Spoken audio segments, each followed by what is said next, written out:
안녕하세요. 저는 이곳 채널을 즐겨 듣고 있는 40대 여성입니다. 저는 출퇴근을 하고 평범한 하루 일상을 보낼 때마다 매번 떠오르는 사람이 한 분 있습니다. 바로 저희 시어머니인데요. 지금의 제가 있게 만들어주신 어머님이다 보니 다른 분들의 고부관계가 달리 저에게는 애틋한 분입니다. 그 누구보다 마음이 맞던 분이라 그 모습을 떠올릴 때마다 가슴이 아파오네요. 제가 왜 이렇게 시어머님을 가슴에 두고 애틋한 마음을 가지게 된 건지에 대해 이야기를 해보려 합니다. 누군가는 어머님이 하신 행동을 알아주셨으면 해서요. 그리고 금수보다 못한 한 남자의 최후도 알려드리고 싶고요. 저 어린아이부터 굴곡진 삶을 살았어요. 평범하신 부모님과 화목한 가정에서 어린 시절을 보냈던 저는 한순간에 나버린 사고로 인해 부모님 두 분을 모두를 잃게 되었고 고아가 되어 보육원에 보내지게 되었죠. 그 당시 아직 초등학교도 들어가기 전인 저에게 부모님 두 분을 잃는다는 건 이 세상 모든 것을 잃는 것과 마찬가지였습니다. 나를 지켜주던 엄마 아빠가 사라져버리니 모든 게 무섭기만 했죠. 그래서 처음 보는 사람들의 관심을 매우 경계했던 것 같아요. 하지만 의지할 곳이라고는 보육원에 계신 수녀님들과 선생님들밖에 없었고 그분들께서 보이시는 관심과 애정에 마음의 문을 열 수밖에 없었죠. 그렇다고 부모님을 잃은 슬픔이 금방 없어지지는 않았지만 수녀님들께서 제 마음을 어루만져 주셔서 다행히 조금씩 그 슬픔을 극복해 나갈 수 있었습니다.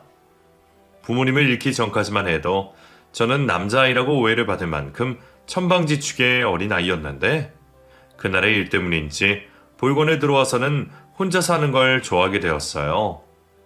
자연스럽게 공부하는 시간이 많아졌죠. 뚜렷한 목표 없이 그저 좋은 성적을 받으면 수녀님들과 선생님들께서 좋아하시니 공부를 열심히 했습니다. 그러다 지금 내가 받고 있는 도움들을 또 다른 도움을 필요로 하는 누군가에게 전달하면 의미가 크겠다고 생각했죠. 그렇게 누군가에 도움을 줄 수 있는 사람이 되겠다는 목표를 가지고 나서 더 열심히 공부를 했던 것 같아요. 감사하게도 제가 공부에만 집중할 수 있게 도움을 주신 후원자분을 만나게 되면서 더욱더 공부에 전념을 다할 수 있었습니다. 입시를 마치고 좋은 대학을 들어가게 되었고 만 19세가 되었을 때 보육원에서 퇴소하게 되었죠. 그때까지 전 어떤 직업을 해야 할지 고민에 빠져 있었어요. 대학을 다니는 동안 계속 진로에 대해 고민만 해오다 보니 너무 속이 답답했습니다.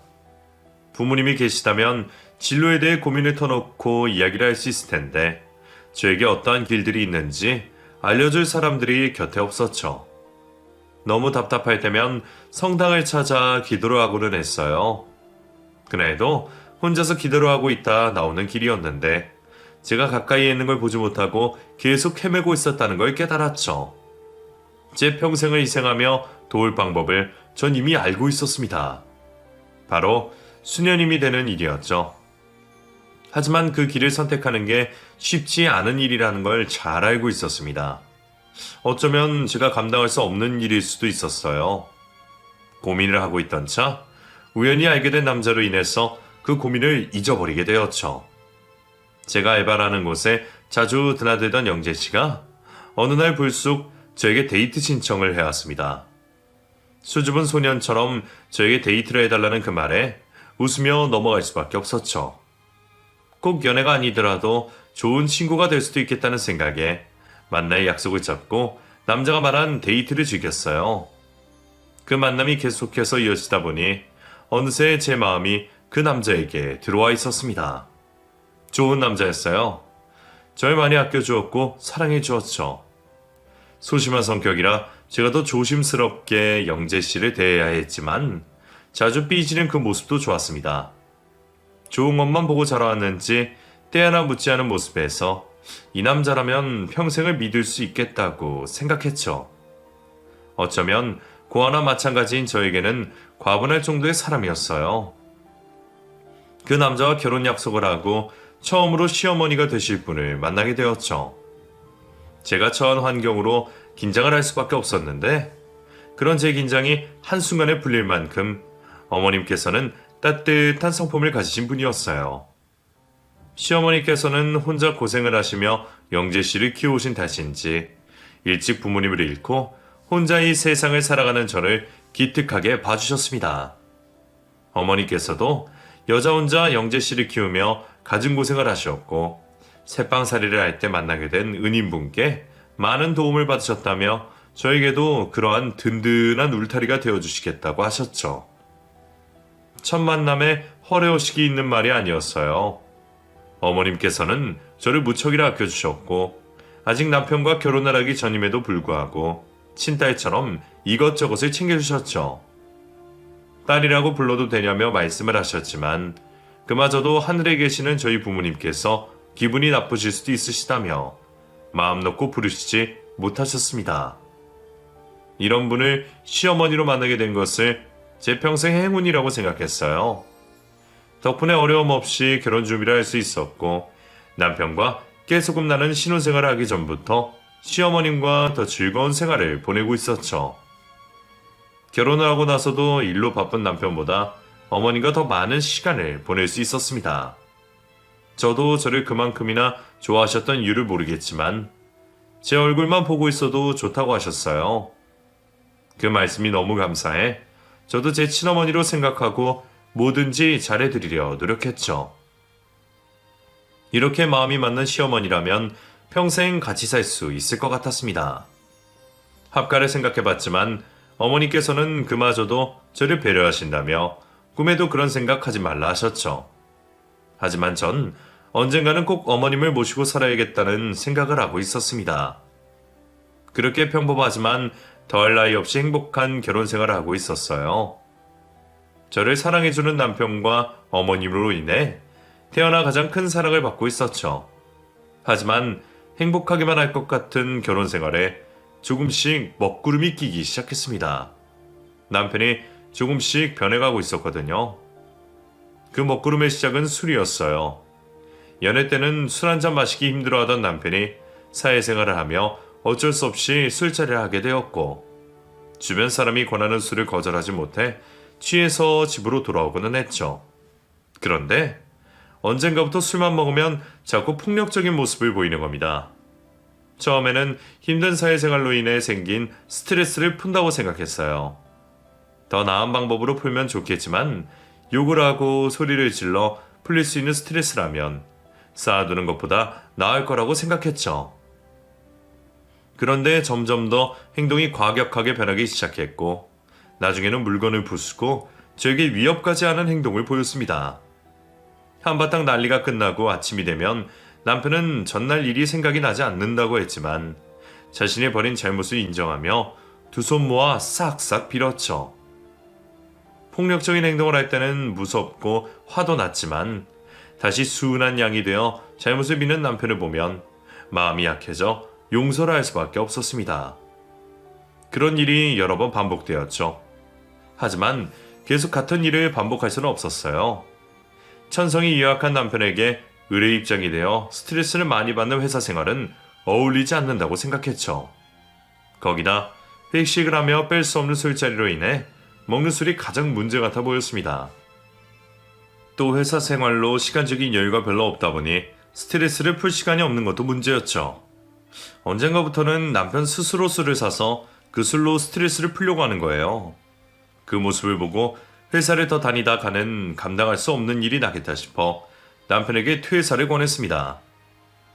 당신 회사는 그만두는 게 어때? 당신도 알고 있지. 스트레스를 술로 풀려고 하는 거. 몸이 따라주면 술 먹어서 스트레스 푸는 것도 괜찮지. 근데 당신은 술을 못 이기잖아. 점점 폭력적으로 변하고.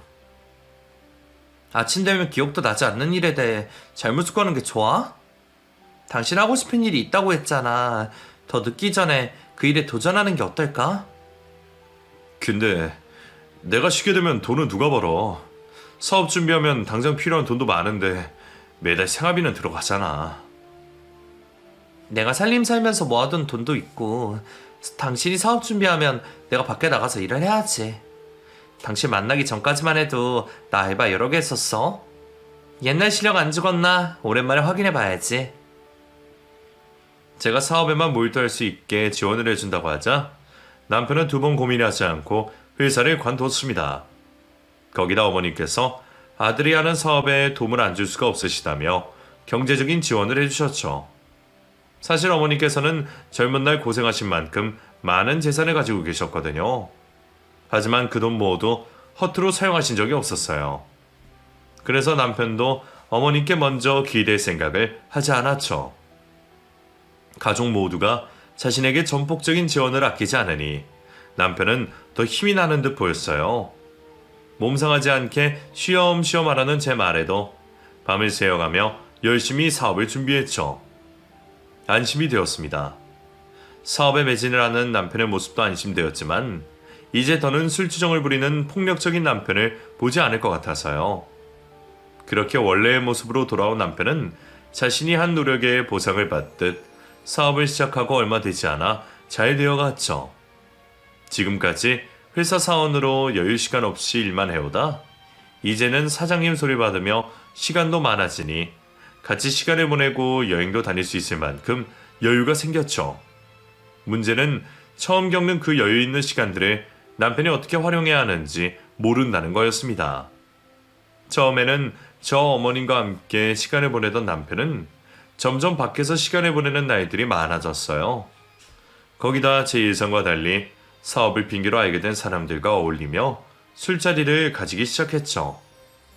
골프나 등산 같은 취미도 그 사람들과 같이 했지만 항상 그 끝은 술이 있었습니다.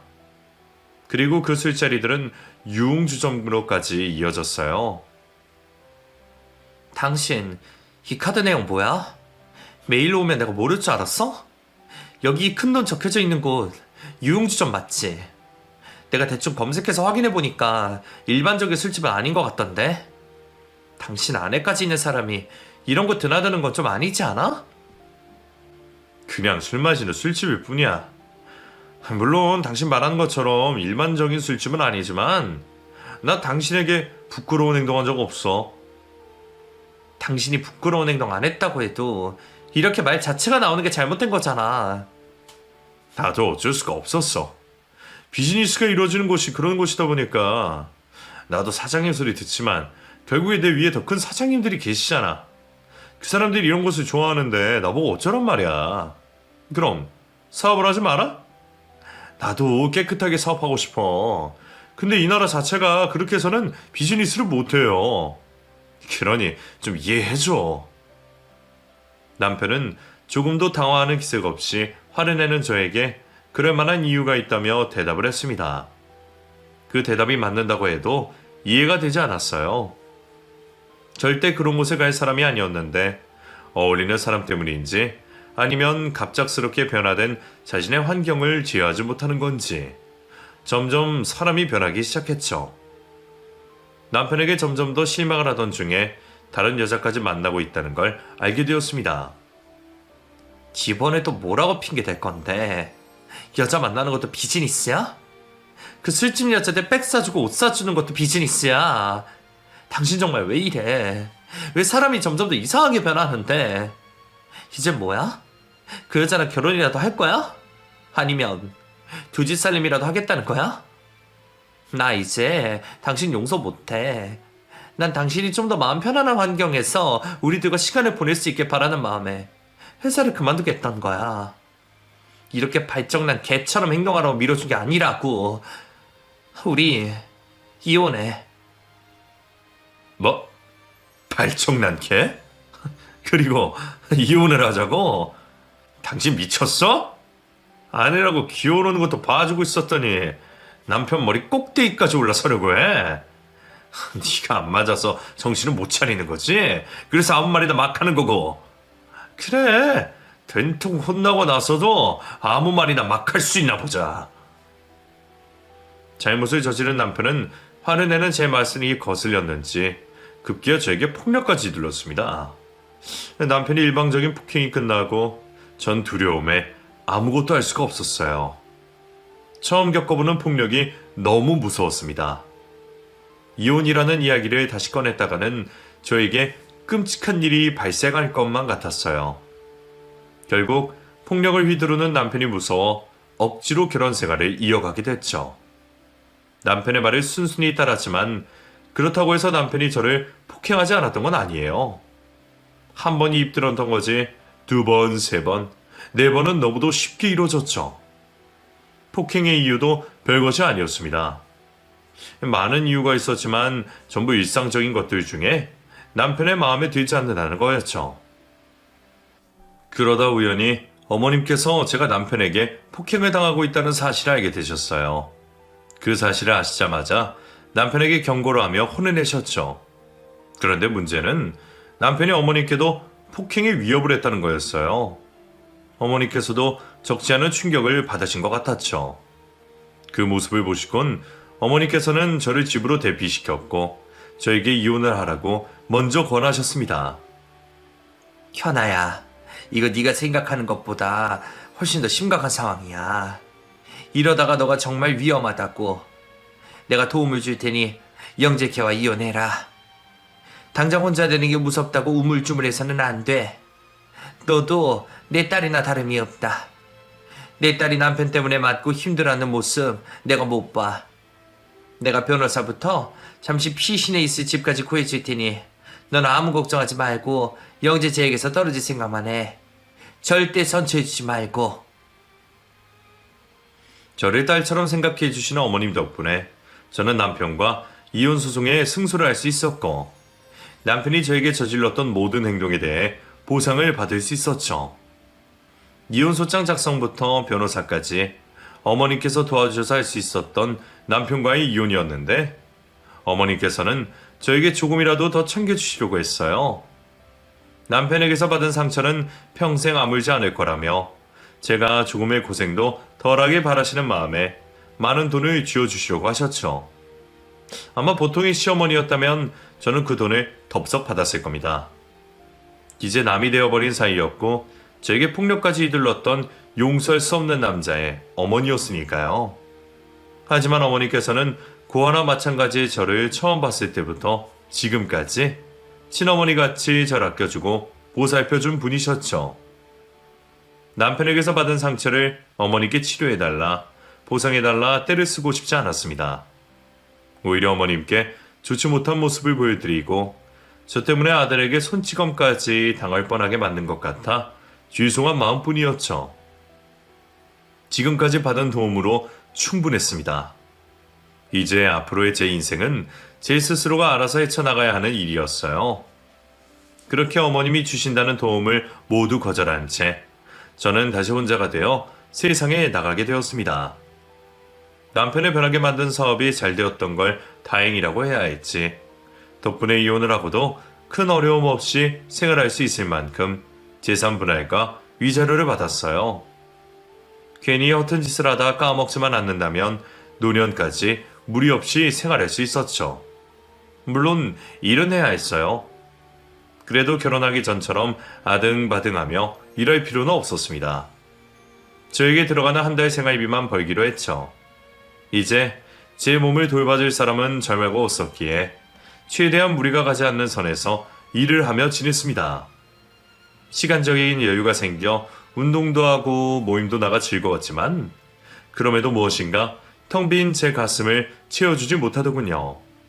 처음에는 그게 외로움이라고 착각하며 일부러 더 사람들이 많은 장소를 가고 지인들을 자주 만나며 저 혼자 있는 시간을 최대한 줄이려고 했습니다. 마지막에는 무섭고 보기 싫었던 남편이었지만 그래도 한때 사랑하던 사람과 헤어진 것이니 그 이별로 인해 자연스럽게 따라오는 감정이라고 생각했죠.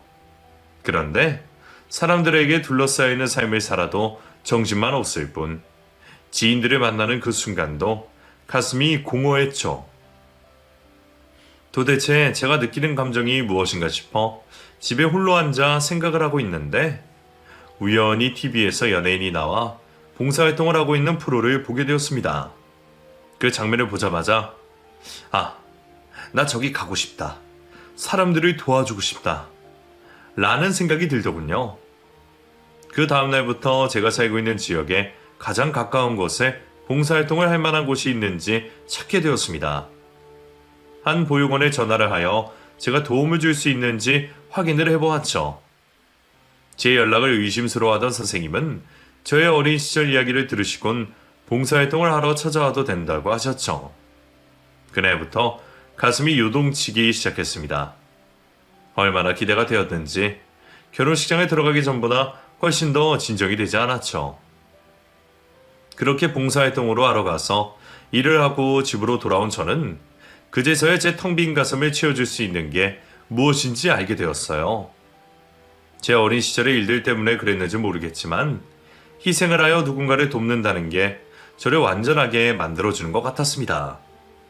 전 남편과의 힘들었던 결혼 생활로 만신창이가 되었던 제 마음을 봉사활동을 다니며 추스릴 수 있었죠. 평일과 낮에는 일을 하고 저녁과 주말에는 봉사활동을 다니며 바쁘게 하루를 살았습니다. 분명 결혼 이전보다 더 바쁜 삶을 살고 있었지만 단 하루도 힘들지 않았어요. 그렇게 바쁘게 살고 있던 도중 시어머님의 친구분께서 연락이 오셨습니다. 평소 가벼운 인사 말고는 단 한 번도 개인적인 대화를 나눈 적 없던 사이여서 저에게 연락을 주신 것에 궁금했죠. 한참 동안 다른 말씀을 하시며 말을 돌리시던 아주머니께서 저에게 본론을 말씀하시길 정하셨는지 불편하게 대치 말라며 서두를 꺼내셨죠. 내일도 아닌데 직접 말을 전하려고 하니까 혹시 괜한 짓을 하는 건 아닐까 해서 말 꺼내기가 쉽지가 않네. 이 옆에서 어머니를 보는 내가 너무 힘들어서 하는 말이니 혹시 불편하더라도 좀 이해해줘요. 그러니까 영재 엄마가 말이야 좀 아파. 병원에서도 살 날이 얼마 안 남았다고 더 이상 치료는 의미가 없다고 하더라고. 그저 고통 줄이려고 연명 치료만 하고 있는 중이야. 근데 영재 그놈은 지 엄마가 아픈데도 놀러 다닌다고 정신이 없더라고. 그러다 보니 내가 자주 찾아가서 영재 엄마와 시간을 보냈는데 영재 엄마가 현아 씨를 많이 그리워해. 그렇다고 내가 영재랑 이혼한 현아 씨에게 시어머니 수발들라는 건 아니고 얼굴이라도 한번 보고 대화 좀 나눠줬으면 해서. 내가 영재 엄마에게 그렇게 현아 씨 보고 싶으면 연락하라고 하니까 자기는 그럴 면목이 없는 사람이라고 하잖아. 아픈 자기 보면 현아 씨가 안 그래도 힘든데 더 힘들어할 거라고. 아무것도 모르면 마음 편히 살 수 있는 사람 괜히 들쑤실 필요 있냐면서. 근데 옆에서 보기에 너무 안쓰러워서 내가 연락하는 거야. 당장 어머님께 찾아가야 했습니다. 어머니께서 어떤 분인지 알았기 때문에 절대 저에게 먼저 연락하지 않을 것임을 알고 있었어요. 하지만 지금은 너무 늦은 밤이었습니다. 당장 찾아갈 수 없었죠. 우선 연락이 되지 않는다는 남편에게 전화를 하여 어머님의 몸 상태를 알려주고 정신 좀 차리라고 하려 했어요. 하지만 도대체 뭐라고 노는 건지 제 전화도 안 받고 메시지에도 답장이 없었죠. 여러 후회가 되었습니다. 정신 못 차린 남편이 어머님을 제대로 못 모실 걸 알았으면서 어머님 곁을 너무 빨리 떠나버린 게 아닌가 싶었죠. 거기다 제 삶 사는 거에 온 정신이 쏠려 어머님께 신경을 못 쓴 것 같아 그것 또한 마음에 걸렸습니다. 저 또한 실패한 결혼 생활로 어머니께 죄송해서 연락을 못 드렸던 건데 이럴 줄 알았으면 다른 거 신경 쓰지 않고 제 마음 가는 대로 어머님께 연락을 드릴 걸 그랬죠. 잠도 오지 않더군요. 제 방을 돌며 밤새 전 남편에게 전화를 했고 치료할 방법은 없는지 인터넷으로 검색을 했습니다. 밤을 꼴딱 샜던 저는 해가 뜬 것을 확인하고 곧장 어머님이 계시다고 하는 호스피스로 가게 되었죠. 도착한 병실에서 어머님을 뵐 수 있었습니다. 마지막으로 어머님을 뵈었을 때와 비교하면 딴 사람이라고 해도 믿을 정도로 수척해진 어머니께서는 거친 호흡을 내쉬며 주무시고 계셨죠. 아침잠이 없던 분이셨는데 병마가 주는 고통에 힘들어하시다 겨우 아침에 잠을 드신 것 같았습니다. 그 모습을 보자 힘들고 죄송한 마음에 병실 밖에 있는 화장실로 들어가 물을 틀어놓고 오열을 했어요. 저렇게 수척하게 변하셨을 동안 혼자서 고통을 견뎌왔다고 생각을 하니 제가 너무 큰 죄를 지은 것 같았죠. 한참 동안 눈물을 쏟은 저는 마음을 겨우 다잡고 다시 병실로 들어가 주무시고 계신 어머님 곁에 앉아 한참 동안 어머님을 바라보았습니다. 시간이 얼마나 지났는지 모르겠지만 힘겹게 눈을 뜨신 어머니께서는 저를 보고도 당신이 꿈을 꾸고 계신 거라 생각하셨나 봅니다. 저를 보곤 웃으며 내 딸이라고 말씀을 하시더군요. 겨우 눈물을 참고 제 마음을 담아 어머님 손을 꽉 잡아드렸어요. 그제서야 잡은 손으로 느껴지는 온기로 인해 꿈이 아님을 아시게 된 어머니께서는 깜짝 놀라셨죠. 아니, 네가 어떻게 여기를 왔어? 나 큰 병 아니니까 걱정하지 말고 돌아가라. 집이 가까워서 잠깐 치료받고 있는 거야. 어머님, 정말 이러실 거예요? 어머님도 제 마음 아시잖아요. 그런데 이렇게 쫓아내시면 어떡해요? 더 일찍 저를 부르셨어야죠. 왜 어머님 혼자 힘든 거 다 견디고 계세요? 나중에라도 제가 알게 되면 어머니께 고마울 줄 아셨어요? 하루라도 빨리 제가 알아야 무슨 수를 써볼 거 아니에요. 이제 제가 왔으니 걱정 마세요. 제가 책임지고 어머니 병상이 일어날 수 있게 할게요. 그리고 앞으로는 연락도 자주 하고 우리 보고 싶을 때마다 만나요. 자연스럽게 눈물이 터져 나온 저는 어머님 손을 꽉 잡고 제 진심을 말했습니다. 끝까지 자신의 투병 생활을 제가 모르기만 바라던 어머니께서도 결국 울고 있는 저를 안아주시고 눈물을 흘리셨죠. 미안하다. 네가 나를 만나러 오면 괜히 영재와 생활했던 기억이 떠오를 것 같아서 그랬어. 해준 것도 없는데 마음에 짐이 되면 안 되겠다 싶어서 차마 너에게 연락을 못했었어. 웬만하면 끝까지 숨겨서 네가 편히 잘 수 있게 해주려고 했는데 이렇게 알게 만들어서 미안하다. 무슨 말씀이세요? 제가 나중에 어머님께 이런 일이 있었다고 알게 되면 죄스러워서 더 힘들게 살죠. 어머님 일로 제가 힘들 거라 생각하지 마세요. 오히려 저야말로 어머님 뵐 면목이 없어서 지금까지 보고 싶은 마음이 굴뚝 같아도 겨우 참으면서 지냈다고요. 그냥 우리 서로를 너무 배려하려고 하지 말아요. 저 지금 어머니께서 병상에 있는 거 빼고는 다시 뵙게 되어서 얼마나 좋고 기쁜데요. 나도 너무 좋아. 잠에서 깨어나니 너 딱 봤을 때 꿈인 줄 알면서도 얼마나 좋았다고. 네가 그렇게 말해주니 더는 같은 말 안 하마. 나도 보고 싶었던 우리 딸 만지고 안고 하면서 이 순간을 즐기마. 그러다 제가 다른 치료 방법을 찾아보자고 어머니께 말씀을 드리니 어머니께서 고개를 저으시면서 용을 쓰지 말라고 하셨어요. 자신께서도 이미 알아볼 만큼 알아봤고 대한민국에서 어머님 병으로 가장 유명하다 의사에게 찾아가 검사를 받으셨지만 너무 늦은 상황이라는 답을 받았다 했습니다. 그러니 너무 용쓰지 마라. 나는 너를 만난 것만으로도 충분해. 네가 이렇게 옆에 있어주니 평소에는 벌써 진통제가 들어갈 시간인데 이렇게 괜찮은 거 봐라. 아마 네가 내 만병통치약인 것 같다. 그래도 그럼 제가 영재 씨라도 잡아와서 어머니 옆에 붙어있게 할게요. 제 연락도 받지 않기는 한데 그 사람 친구들 연락처 찾아보면 있을 테니 어떻게든 연락해서 잡아올게요. 아니야, 됐어. 걔 내가 아픈 걸 알면서도 모른 척 하려고 연락 안 받는 거야. 내가 문자도 남겼는데 답이 없더라고. 영재 만나면 불편한 사이인데 괜히 나 때문에 연락할 필요 없다. 그리고 너도 오늘 이후로 병원에 들락날락 하지 말고 나 때문에 괜히 귀찮을 필요 없어. 그건 안 되겠어요. 어머니께서 오지 말라고 해도 저 매일 여기로 올 거예요. 앞으로 식사도 제가 챙겨드려야 하겠고 여기 와서 수다도 떨어야겠어요. 앞에 말하신 건 다 알겠는데 여기 찾아오는 건 제 마음대로 할래요. 저도 고집을 피웠습니다. 더는 어머님을 혼자서 두지 않을 거라 다짐을 했죠. 어머님께서도 제 고집을 꺾지 못하실 걸 아시고는 그 말을 꺼내지 않으셨죠. 어머님 앞에서는 전 남편에게 연락하는 걸 그만두겠다고 말했지만 그럴 수가 없었어요. 그날 제가 봤던 어머님의 상태는 너무 좋지 않아 보였고 바로 다음날 무슨 일이 벌어질지 모르는 상황에 아무리 망나니 같은 자식이라도 부모 옆에 있어야 투병하신 어머님께 힘이 될 거라고 생각했죠. 낮에는 일을 하고 퇴근해서는 호스피스에 있는 어머님을 보살폈던 저는 틈이 날 때마다 전 남편에게 연락을 취했습니다.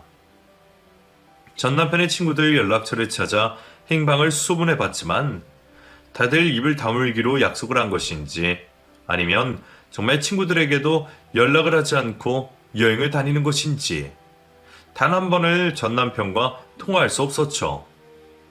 애가 타는 시간은 하염없이 흘러갔고 날이 갈수록 점점 더 몸에 힘이 빠지시는 어머님을 뵈며 마음이 조급하게 변해갔습니다.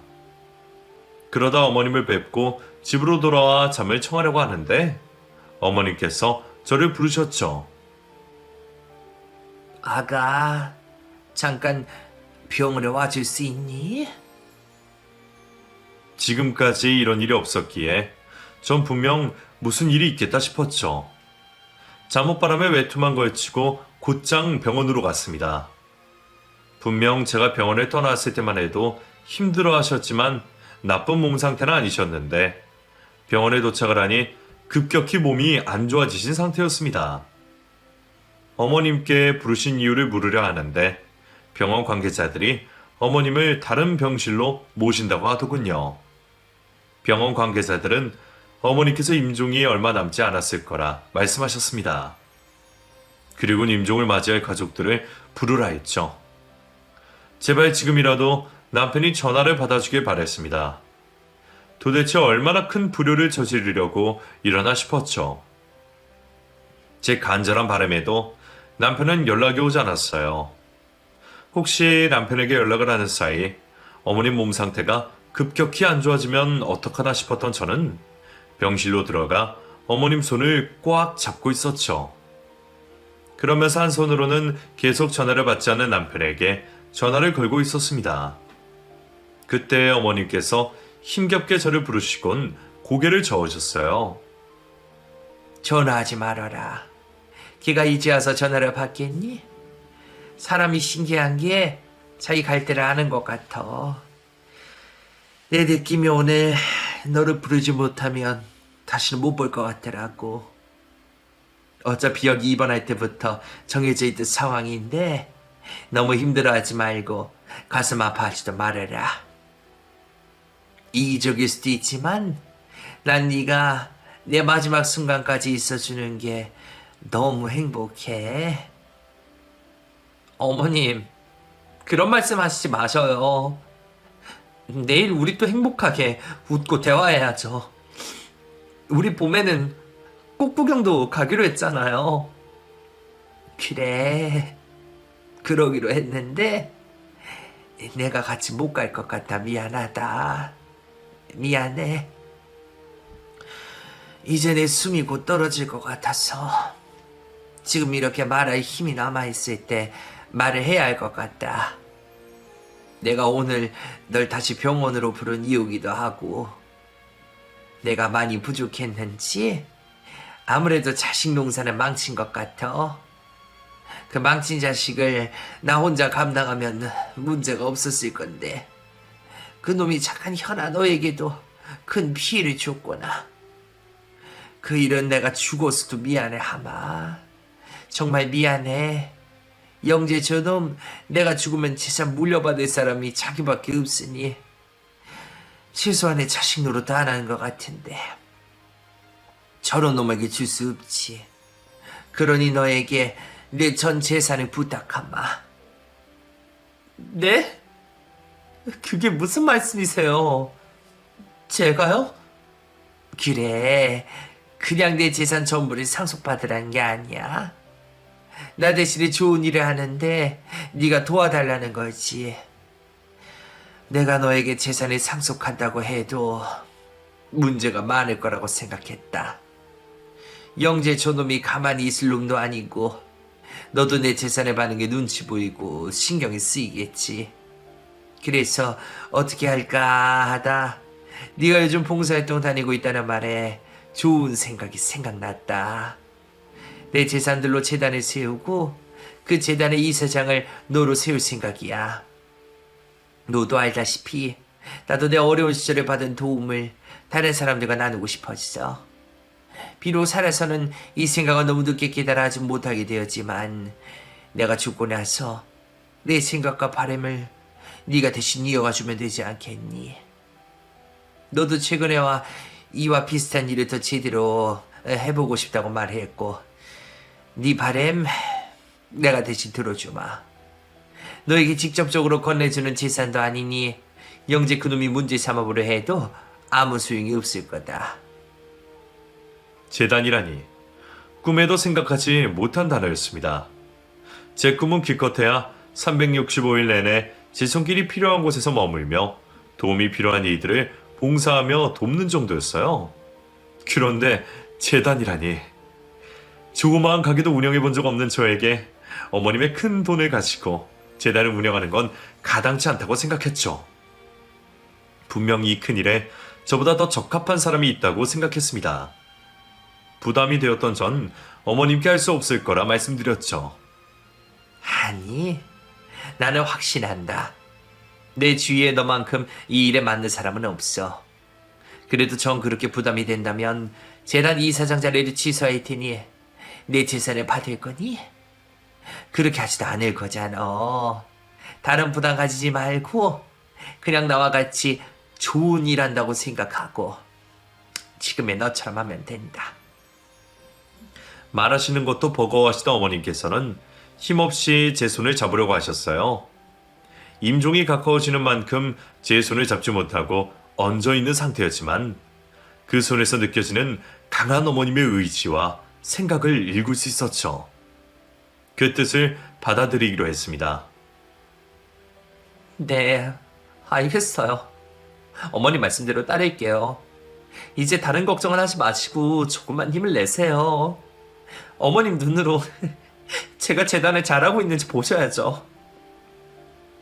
그제서야 어머니께서는 한숨을 돌리겠다는 표정을 지으시며 제게 웃음을 보이셨습니다. 그리고 미안하다는 말과 사랑한다는 말씀을 하시곤 깊은 잠에 들게 되셨죠. 좋은 꿈을 꾸며 잠드신 표정을 하셨던 어머니를 떠나보내기 너무 힘들었습니다. 팔다리를 주무르고 어머니를 흔들면 깊은 잠에서 깨어나시지 않을까 싶어 한참 동안 어머님의 몸을 주물렀죠. 하지만 어머니께선 끝내 다시 눈을 뜨시지 못하셨습니다. 이후 임종이 임박하다는 소식을 듣고서 출발을 하셨던 어머님의 친척분들께서 오셨고 친지분들과 함께 장례식을 준비하게 되었습니다. 남편은 어머님의 장례가 치러지는 날까지 찾아오지 않았죠. 어떻게 보면 저로서는 다행이었습니다. 어머님의 장례를 치르는 내내 전 남편이라는 불쾌한 존재 없이 어머님의 마지막 가시는 길을 배웅해 드릴 수 있었으니까요. 어머님의 장례식을 마치고 어머님께서 준비해 주신 재단에 이사장을 맡는 절차를 거치게 되었고 문제없이 취임을 하게 되었죠. 그때쯤 전 남편이 저에게 연락을 해왔습니다. 어머니가 돌아가시고 나서 재산 상속에 관한 일을 처리하려고 했는데 상속받을 돈이 남아있지 않는 거예요. 거기다 전 남편의 사업마저 어머님 재산으로 운영하고 있었으니 발등에 불이 떨어진 거죠. 어머님의 재산으로 재단이 만들어진 걸 한 남편이 노발대발하며 저에게 연락을 해온 것이었습니다. 뭐야, 설마 했는데 정말 당신이야? 설마 당신 우리 엄마 꼬드겨 이 재단 만든 거야? 무슨 소리야. 나 어머님이 생전에 하시려다 했던 일을 이어가는 것뿐이야. 내가 잘못을 좀 했지만 아들이 이렇게 살아있는데 누굴 도와? 우리 엄마 그렇게 자식에게 차가우신 분 아니야. 솔직히 말해, 당신 무슨 짓을 하는 거야? 거기 재단이라는 데에 내 돈 포함되어 있는 거지? 당신 변호사님 아직도 안 만나봤어? 어머님께서 남기신 유언, 이 재단 설립 과정과 목적 적혀있는 걸 안 봤냐고. 그리고 너무 뻔뻔한 거 아니야? 어머님 장례식도 안 찾아온 주제에 먼저 물어봐야 하는 건 어머님께서 편히 돌아가셨는지 마지막 가시는 길 잘 보내드렸는지 이런 말 먼저 해야 하잖아. 당신 어머니가 돌아가신 거잖아. 조용히 좀 해. 아, 이거 분명 문제가 있는 거야. 우리나라 법이 이렇지가 않다고. 내가 자식인데 어떻게 내 동의도 없이 재산을 마음대로 해? 나 이거 문제 삼을 거야. 거기에 있는 내 돈들 거지 같은 놈들 도와주는데 단돈 10원도 못 준다고. 당신 똑똑히 들어. 우리 엄마 내 돈 조금이라도 쓰면 남의 돈 훔쳐가서 마음대로 쓴 죄로 쇠고랑 차게 할 거야. 알았어? 벌레 같은 새끼. 그래, 너 하고 싶은 대로 해. 법적으로 할 수 있으면 해보라고. 애초에 너 같은 새끼 도와줄 생각도 없었지만 그래도 어머님 자식이고 내 남편이었으니까 정말 도움이 필요하면 돕겠다고 생각했어. 근데 너같이 돈밖에 모르고 사람 노릇할 줄 모르는 놈과는 아예 상종을 하면 안 되겠다. 앞으로 문제 삼을 거 있으면 우리 집안 변호사와 통화해. 한 번만 더 내 쪽으로 연락하면 협박죄로 당신이야말로 쇠고랑차게 만들어줄 테니까. 그 전화 이후로도 남편은 제 경고를 무시하듯 제게 전화를 걸어 욕설과 위협을 했죠. 아마 자기도 변호사를 통해 알아본 결과 재산을 돌려받을 수 없다는 걸 알아서 더더욱 그러한 행동을 하는 듯 보였습니다. 하지만 저 또한 전 남편이 저를 괴롭히도록 가만히 두고 있지만은 않았습니다. 해당 내용을 모두 녹음을 하고 경찰에게 신고를 하여 협박죄로 신고를 하게 되었죠. 신고 이후에도 여러 번에 걸쳐 같은 전화를 했던 남편은 결국 경찰에서 잡혀 조사를 받게 되었습니다. 실질적으로 처벌을 할 수 있었을지 모르겠지만 더 이상의 협박을 하다간 어떤 일이 벌어질 거라는 경고를 보여준 저는 전 남편의 선처를 바랬고 고소를 취소하게 되었죠. 이유는 그래도 제 사랑하는 어머님의 아들이라는 이유였고, 두 번째는 더 이상 떨어질 것도 없는 불쌍한 존재였기 때문이었습니다. 제가 해줄 수 있는 최대한의 관용을 베풀기로 한 거죠. 어머님의 재정적인 도움이 없자 남편의 사업은 이미 망해버린 단계에 있었고, 평소 엉망인 행실들로 인해 주변 사람들 모두 다 떠났어요. 경찰서에서 본 남편은 그제서야 자신의 행동들 모두를 후회하는 듯 보였지만 이미 자신이 했던 행동들로 인해 그대로 그 잘못들이 자신에게 돌아온 이유였죠. 후회하는 남편을 본 그날 이후 다시는 남편을 볼 수가 없었습니다. 그 이후 저는 어머님 뜻을 이어받은 재단을 잘 운영해 나가고 있습니다. 매번 출퇴근을 할 때마다 보는 어머님의 사진을 볼 때면 같이 있지 못하는 현실이 너무 안타깝습니다. 살아계셨다면 분명 저만큼이나 뿌듯해 하시고 좋아하셨을 텐데 같이 이 의미 있는 일이라 하지 못하고 있는 게 아쉽기만 하네요. 그런 생각이 들 때마다 어머님의 몫까지 제가 열심히 해야겠다고 다짐을 해요. 어머님께서 물려주신 뜻과 유산 제가 잘 지켜나가 누군가가 이 의지와 뜻을 이어받을 수 있게 해야죠. 제 이야기는 그만 여기서 마치도록 하겠습니다. 힘든 세상 도움이 필요하실 땐 항상 도울 준비가 되어 있는 사람들이 있다는 걸 잊지 마셨으면 좋겠네요. 그럼 제 사연 들어주셔서 감사합니다.